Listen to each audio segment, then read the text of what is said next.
आदरणीय महात्मागण भाईगण, प्रेमी सज्जनों, श्री हनुजी महाराज की कृपा से और जगतजननी माता की कृपा से और गुरु महाराज जी की कृपा से हम सब लोग बिल्कुल ठीक है, जैसे आप देख सकते हैं। और 10 तारीख रात को हम लोग घर आ गए थे। हमारी 7 दिन की होम क्वारंटीन अब शुरू है। हम लोग अपने कमरों से बाहर नहीं जा सकते ताकि ये वायरस हमसे किसी और को ना फैले। लेकिन हम आपको यही बात बताने के लिए फिर से मैसेज दे रहे हैं, क्योंकि हम लोग बिल्कुल ठीक है और आप लोगों को कोई घबराने की बात नहीं है। मैं जानता हूँ पिछले कुछ 10-12 दिनों से हम सब लोग बड़े चिंतित हैं।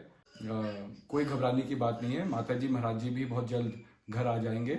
उनकी उम्र की वजह से उनको थोड़े लंबे समय के लिए वहाँ रखा गया है, जो 14 दिन का होता है, जो स्टेट का प्रोटोकॉल है। तो वो प्रोटोकॉल फॉलो होगा और 1-2 दिन में माता जी महाराज जी भी घर आ जाएंगे। मैं बस आपसे ये कहना चाहता हूँ कि ज़रूर ये एक बहुत विकट परिस्थिति है पूरे संसार के आगे, और पूरा संसार एक बदलाव से गुजर रहा है। लेकिन कुछ चीज़ जीवन में बदलती नहीं है, और सरल तरीके से कहूँ तो गुरु महाराज जी का हमारे ऊपर उनका आसरा और हमारा गुरु महाराज जी के प्रति विश्वास, ये 2 अटल चीज़ है जो जीवन में नहीं बदलनी चाहिए। और जैसे कि आप देख सकते हैं, हम बिल्कुल स्वस्थ हैं और घर आ चुके हैं। तो जीवन में कठिनाइयाँ ज़रूर आती है, लेकिन उनका डट के सामना करना ही गुरु महाराज जी ने हमें सिखाया है। और पूरा संसार इस परिस्थिति से गुजर रहा है, और स्वाभाविक है कि कोई भी परिवर्तन आसान नहीं होता है। जब हम लोगों को भी पता चला कि हम सब लोग पूरे परिवार को और कितने प्रेमी लोगों को जो घर में कोठी में रहते हैं, जब हमें पता चला तो हम भी थोड़े से घबराए हुए थे कि आगे क्या होगा। लेकिन जब हम लोग एम्स ऋषिकेश गए तो बहुत अच्छी तरह से वहाँ के डॉक्टरों ने हमें समझाया। हम अपनी तरफ से सारे एम्स के स्टाफ को, उनके डॉक्टर्स को, उनकी नर्सेस को, डॉक्टर आहूजा जी थे जिन्होंने हमारा देहरादून में टेस्ट कराया, डॉक्टर उनियाल जी, डॉक्टर मुकेश जी, बबीता जी, जिन्होंने ये लोग कुछ ऐसे लोग हैं जिन्होंने अपनी जान की परवाह ना कर करके ये देखा कि हम लोग जल्दी से जल्दी स्वस्थ हो। तो जब हम भी एम्स गए तो हमें भी नहीं पता था, लेकिन मैं आपको इस वायरस के बारे में कुछ चीज़ अवगत कराना चाहूँगा, क्योंकि हम लोग भी इस परिस्थिति से गुजरे हैं, इस वायरस से गुजरे हैं। सबसे पहले कोई घबराने की बात नहीं है, क्योंकि ये एक वायरस है और अब बहुत सी स्टडी इस वायरस के ऊपर हो चुकी है, बहुत सी रिसर्च इस वायरस के ऊपर हो चुकी है, और अब लोगों ने समझ लिया है कि इस वायरस के साथ हम इसे कैसे हरा सकते हैं और इसके ऊपर जीत हासिल कर सकते हैं। अगर आपको कोरोना नहीं है और आप स्वस्थ हैं और आप अपने घर से बाहर जा रहे हैं काम करने के लिए किसी भी वजह से, तो 3 चीज़ों का बड़ा ध्यान रखें। सबसे पहले कि आप मास्क पहने, दूसरा सोशल डिस्टेंसिंग। अगर आपका किसी ऐसे व्यक्ति जो कोरोना पॉजिटिव है उससे संपर्क ही नहीं हो रहा है तो ये बीमारी आपको नहीं लग सकती है। और तीसरा है कि जब भी आप घर वापस आते हैं तो हैंड सैनिटाइजेशन, मतलब हाथ को अच्छी तरह से धोइए, हो सके तो अपने कपड़े बदलिए, नहाइए, ताकि ये वायरस आपके घर के अंदर नहीं आ सके और आपके प्रियजनों को ना पहुंच सके। क्योंकि सबसे पहले अगर हम इस वायरस को लाते हैं तो सबसे पहले हमारा अपना परिवार ही के ऊपर ही ये वायरस जाएगा, उनको ट्रांसमिट होगा। दूसरी बात है कि अगर किसी भी वजह से आपको लगता है कि जी आपकी तबीयत खराब है, थोड़ा बुखार है, खांसी है, क्योंकि इस वायरस के अनेकों सिम्टम हैं, जो आप थोड़ा पढ़ेंगे इसके बारे में, रिसर्च करेंगे तो आपको पता चलेगा किन लोगों को बुखार आता है, किनको खांसी आती है, किनको सूंघ जो सेंस है स्मेल की वो चली जाती है, स्मेल ऑफ टेस्ट चले जाता है, और कुछ लोग ऐसे होते हैं जो एसिम्प्टोमेटिक होते हैं जिनको वायरस एकदम छूता भी नहीं है। लेकिन अगर आपकी तबीयत खराब है तो सबसे पहले अपना टेस्ट कराइए। टेस्ट कराने में कोई हर्ज नहीं है। अब होम आइसोलेशन और होम क्वारंटीन की भी पॉलिसीज निकली हुई है, जिससे आप अपने घर में ही रह करके अपना इलाज करा सकते हैं। इस वायरस को पहले समझिए। अगर आप किसी के संपर्क में आते हैं तो जरूरी नहीं कि आपको वायरस एकदम आपके शरीर के अंदर प्रवेश करेगा। इसका एक इंक्यूबेशन पीरियड होता है जो 2 से 4 दिन का होता है। 2 से 4 दिन ये वायरस आपके शरीर में रह सकता है। अगर आप टेस्ट कराएंगे तो ये नेगेटिव आएगा, क्योंकि ये आपके शरीर में पूर्ण रूप से प्रवेश नहीं किया है। और दूसरी बात ये होती है कि जब ये वायरस आपके शरीर में आता है तो सबसे पहले कोई ना कोई सिम्टम आपको आएंगे। जिस तरह से किसी को खांसी, बुखार, कोई बुखार 1-2 दिन का ही होता है, और आदमी ये नहीं जान पाता कि कोरोना की वजह से है कि जनरली वो बीमार है। तो ये पीरियड जो होता है ये करीब 10 से 14 दिन का रहता है, जिसमें वायरस आपके शरीर में रहता है और आपसे किसी और को आसानी से सट जाता है। इसलिए क्वारंटीन पीरियड 14 से 17 दिन का रखा गया है इसमें, ताकि ये वायरस किसी और को ना लगे।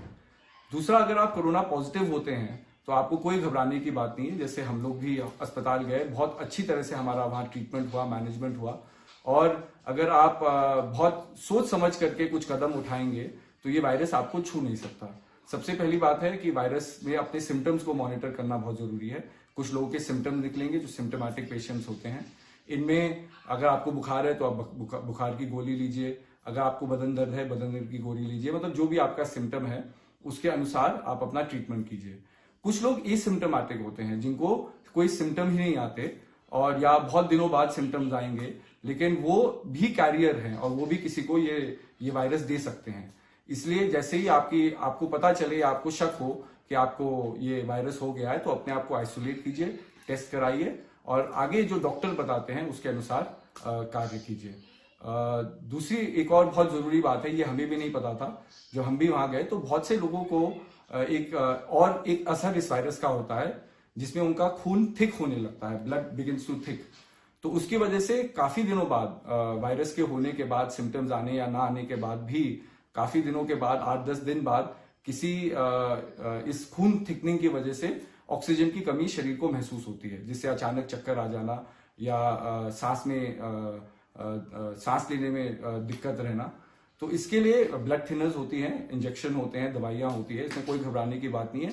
लेकिन ये सिम्टम इतनी आसानी से दिखाई नहीं देता, क्योंकि फीवर आएगा तो हम उसका इलाज कर सकते हैं, खांसी है, बदन दर्द है, उसका इलाज हो सकता है, लेकिन ब्लड हमारे अंदर थिकन हो रहा है तो इसका भी एक बहुत साधारण सोल्यूशन एक ऑक्सीमीटर होता है।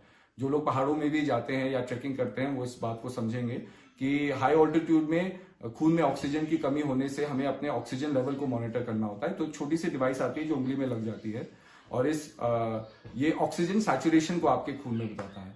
और जब इसकी रीडिंग आती है तो रीडिंग 95 से 100 के बीच में होनी चाहिए। तो 3 चीज अगर आप अपना घर में ट्रीटमेंट करा रहे हैं या अपने प्रियजनों का ट्रीटमेंट कर रहे हैं जो इस कोरोना वायरस से गुजर रहे हैं, तो उनका रेगुलरली फीवर सुबह शाम चेक कीजिए, फीवर नहीं आना चाहिए। और बीपी चेक कीजिए, क्योंकि कुछ लोग बीपी के पेशेंट होते हैं, उनको पता नहीं होता, बीपी मॉनिटर करना चाहिए। और ऑक्सीमीटर से ऑक्सीजन सैचुरेशन, और अगर आप ये 3 चीज करेंगे तो घर में ही ट्रीटमेंट हो सकता है। हम लोगों में से बहुत लोग एसिम्प्टोमेटिक थे तो हमें केवल मल्टीविटामिन्स की टैबलेट दी गई, जो आम तौर से विटामिन सी टैबलेट्स कहीं भी फार्मेसी में मिलती है और उसको आप खा सकते हैं दिन में 2 बार, सुबह शाम। बाकी बहुत सी ऐसी बातें हैं जो हमें भी नहीं पता थी, लेकिन इस परिस्थिति से गुजरने के बाद हमें पता चला, इसलिए हम अपना अनुभव आपको बताना चाहते हैं ताकि आपके जीवन में से जो कोरोना का भय है ये निकले। क्योंकि डरने से कुछ नहीं होगा, हमें डरना नहीं है, निडर होकर के इसका सामना करना है। और बहुत से लोग श्रेयांश जी के बारे में चिंतित थे, तो वहां भी डॉक्टर लोगों ने आश्वस्त हमें कराया कि चिल्ड्रन का जो रिकवरी रेट है वो बहुत अच्छा है। और बस ये चीज देखने को होती है कि सिर्फ कोरोना ही एक वायरस नहीं है, और भी बहुत सी बीमारियां हैं जो बच्चों को लग सकती है। तो बच्चों का हमें स्पेशल ख्याल रखना है, उनको घर से बाहर ना जाने दे, बाहर से अगर कोई आ रहा है उनको आसानी से उनके साथ मिलने ना दे, क्योंकि वायरस बहुत आसानी से फैल रहा है। तो 4 साल से ऊपर बच्चे बहुत अच्छा रिकवरी रेट करते हैं। कुछ बच्चों को जन्म से कोई परेशानी होती है, कोई डिजीज होती है, कोई बॉर्न डायबिटिक होते हैं, तो स्वाभाविक है कि उनके लिए जो केयर है बहुत बढ़ जाती है। लेकिन पूरे इंडिया में ऐसे केसेस भी आए हैं, हमें प्रेमी लोगों ने बताया कि रत्नागिरी में एक 6 महीने की बेटी थी, इन्फेंट थी, जिनको कोरोना हुआ और अच्छे ट्रीटमेंट से वो रिकवर भी की। तो अपने बच्चों के लिए ना डरे, स्वाभाविक है जो बुजुर्ग है जिनको पहले से कोई बीमारी है उनको ख्याल रखना है, लेकिन अगर आप स्वस्थ हैं तो आपको कोई घबराने की बात नहीं है। जिस तरह आज हमारे भी 14 दिन हो गए हैं और कुछ ही दिनों में हमारा भी क्वारंटीन खत्म होगा और हम लोग फिर से अपने घर से बाहर निकल सकेंगे और आप लोगों के बीच आ सकेंगे, आप लोगों को मिल सकेंगे। तो स्वाभाविक है कि नियमों का हमें पालन करना है।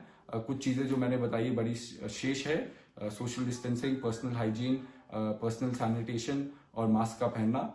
और सबसे बड़ी बात है कि घबराने की कोई जरूरत नहीं है। और हम लोग भी इस परिस्थिति से गुजरे हैं, तो स्वाभाविक है कि कुछ सुझाव हमें आते हैं। सबसे पहले जो देश में कोई भी नीति बने तो नीति डॉक्टरों की राय से बने। जो डॉक्टर दिन रात 2 महीने 3 महीने से इस वायरस से लड़ रहे हैं, इस महामारी से लड़ रहे हैं, उनको परफेक्ट नॉलेज है कि इसका ट्रीटमेंट क्या है, इसका डायग्नोस क्या है।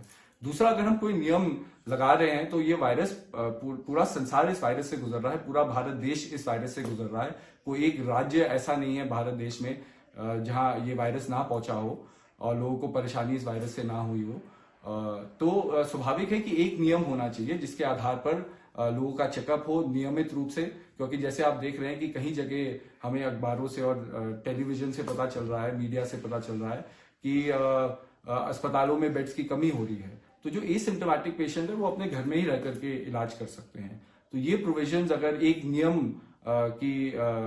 एक नियम में आए तो मैं मानता हूं कि बहुत अच्छी तरह से हम आने वाले समय में, क्योंकि ये कोरोना वायरस आगे बढ़ेगा ही, आप देख रहे हैं कि बहुत कम दिनों में ही 2 लाख से 3 लाख संख्या हमारी हो गई है, और आगे अगर इसी रेशियो में अगर 10 दिन में हर चीज डबल हो तो आप मान ही सकते हैं कि आने वाले 1-2 महीने में ये वायरस कितना फैल सकता है। तो स्वाभाविक है उसका बेटर मैनेजमेंट आज हमें करना है। ऐसा नहीं है कि प्रशासन और बहुत से लोग हैं, इसमें पुलिस कर्मचारी है, स्वास्थ्य सेवक हैं और सेविकाएं हैं, डॉक्टर लोग हैं, नर्स लोग हैं, हॉस्पिटल का स्टाफ है, और कितने लोग हैं जो अपनी जीवन की परवाह ना कर करके और लोगों की सुरक्षा के लिए अपना कर्म कर रहे हैं। लेकिन स्वाभाविक है कि अगर हम कोई नई चीज सीखते हैं तो उसको भी नियम में लागू करना चाहिए ताकि जनता को सहूलियत हो। और मैं यही कहूंगा कि एक आर्थिक स्थिति से भी हमारा ये समाज गुजर रहा है और ये पूरे विश्व की एक परेशानी है, और आगे हम नहीं जानते कि धीरे धीरे कैसे लोगों को वापस नौकरी मिलेगी, कैसे कुछ बिजनेसेस वापस शुरू होंगे। तो इस माध्यम से, क्योंकि हमें बहुत समय मिला सोचने का, एक कमरे में ही हम बंद थे एम्स में और क्वारंटीन में थे, तो हमारा ये मानना है कि अगर एक ऐसा नियम निकाला जाए जिसमें प्रशासन भी इस चीज के ऊपर गौर कर सकता है, शासन भी, और जितने बैंक्स हैं, क्योंकि हर एक व्यक्ति का एक स्वाभिमान है और हर एक व्यक्ति नहीं चाहता कि उसे केवल पैसा एक ग्रांट के रूप में या डोनेशन के रूप में मिले, क्योंकि आपने पैसा दे दिया और पैसा खत्म हो जाएगा तो उसकी जरूरतें वैसे की वैसे ही रहेगी। लेकिन जो लोग कर्म कर रहे हैं, किसी ने बैंक का लोन ले रखा है, किसी ने निजी लोन ले रखा है, और कोई भी व्यक्ति अगर कर्ज में डूबा हुआ है तो उसकी सबसे बड़ी चिंता यही है कि ये कर्ज कैसे चुकाया जाए। और कर्ज चुकाना कोई बड़ी बात नहीं है, क्योंकि व्यक्ति स्वाभिमान से जीता है, अपना कर्ज चुकाएगा, लेकिन कर्ज के ऊपर बैंक इंटरेस्ट और फाइनेंशियल इंस्टीट्यूशन इंटरेस्ट भी चार्ज करती है। तो मैं ये रिक्वेस्ट करूंगा कि किसी प्रकार से अगर 6 महीने की आप इंटरेस्ट माफ कर दे, क्योंकि बैंक को 6 महीने का तो इंटरेस्ट मिलेगा ही, उनका केवल प्रॉफिट कम हो रहा है, ये नहीं कि बैंक बंद हो जाएंगे या वो लॉस में जाएंगे। लेकिन इससे बहुत राहत पर्सनल लेवल पे, बिजनेस लेवल पे सबको मिलेगी। और आने वाले 6 महीने में जैसे जैसे चीजें अब धीरे धीरे खुल रही है तो इकोनॉमी भी धीरे धीरे तेज पकड़ेगी और आदमी अपना प्रिंसिपल अमाउंट वापस लौटाएगा ही, क्योंकि वो तो क्लॉज है ही। लेकिन अगर इंटरेस्ट उसका माफ हो जाए 6 महीने का, क्योंकि कुछ सी इंडस्ट्रीज है जो बहुत लंबे समय के लिए हिट हुई है, हम एग्रीकल्चर खेती कर सकते हैं, हम दुकानें खोल सकते हैं, लेकिन बहुत से ऐसे सेक्टर है टूरिज्म का, ट्रैवल का, रिलीजियस प्लेसेस का, रिलीजियस पिलग्रिमेज का, जो हम नहीं जान सकते कि आगे वाले समय में कितने समय में ये व्यवस्थाएं खुलेंगी।